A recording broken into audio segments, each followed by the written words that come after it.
مرد کے جسم میں اس کی جو ران ہے، یعنی گھٹنوں سے پہلے، اور فقہ حنفی میں گھٹنے بھی شامل ہیں، یہ اس کے ستر کا حصہ ہے اور اسے چھپانا ضروری ہے۔ یہ کہاں سے ثابت ہے؟ میں آپ کے سامنے چند احادیث رکھتا ہوں۔ یہ مشکات شریف میں حدیث 3112 ہے، وَأَنْ جَرْحَدْ أَنَّ النَّبِيَّ صلی اللہ علیہ وسلم قال اما علمت ان الفخذ عورہ، رواہ الترمذی و ابو داود۔ ترمذی اور ابو داود میں روایت ہے کہ حضرت جرحد سے کہ نبی کریم صلی اللہ علیہ وسلم نے فرمایا، کیا تمہیں نہیں معلوم کہ ران ستر ہے؟ اسی طرح ایک اور روایت میں آتا ہے، میں صرف ترجمہ پڑھ دیتا ہوں۔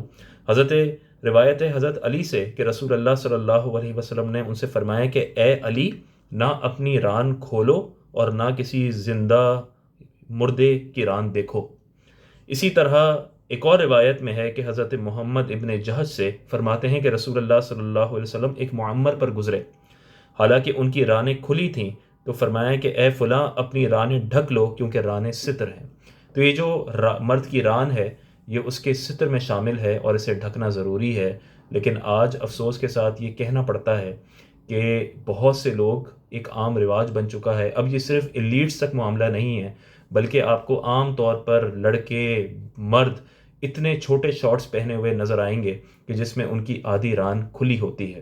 یہ معاملہ پہلے تو صرف ان تک تھا کہ جو اسپورٹس ایکٹیویٹیز میں ہوتے تھے، سوئمنگ کرتے تھے یا فٹ بال کھیلتے تھے، لیکن یہ اب معاملہ عام ہو چکا ہے۔ آپ اگر کسی پارک میں جائیں یا آپ کسی بلڈنگ اپارٹمنٹس میں واک کر رہے ہوں تو آپ عام طور پر دیکھیں گے کہ یہ ایک رواج ہے۔ اسی طرح آپ کسی کافی شاپس میں چلے جائیں، کسی چائے کے ایلیٹ ڈھابوں پہ چلے جائیں، تو آپ کو یہ واضح، بہت کھلم کھلا آپ کو یہ بات نظر آئے گی کہ مردوں کی رانیں کھلی ہوتی ہیں اور وہ انتہائی مختصر شارٹس پہن کر گھوم رہے ہوتے ہیں۔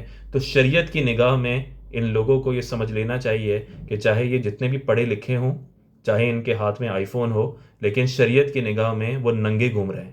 اس لیے اس میں بہت زیادہ احتیاط کی ضرورت ہے، اور اس لیے یہ کہا جاتا ہے کہ آپ شریعت کا علم سیکھیں، کہ کہیں یہ نہ ہو کہ آپ کا اسٹیٹس ہو، آپ ہونڈا سیوک سے گاڑی سے باہر اترتے ہوں، آپ کے پاس بہترین موبائل فون ہو، لیکن شریعت کی نگاہ میں آپ برہنہ سڑکوں پہ گھوم رہے ہوں۔ اللہ تعالیٰ سے دعا ہے اللہ تعالیٰ ہمیں دین کی سمجھ عطا فرمائے۔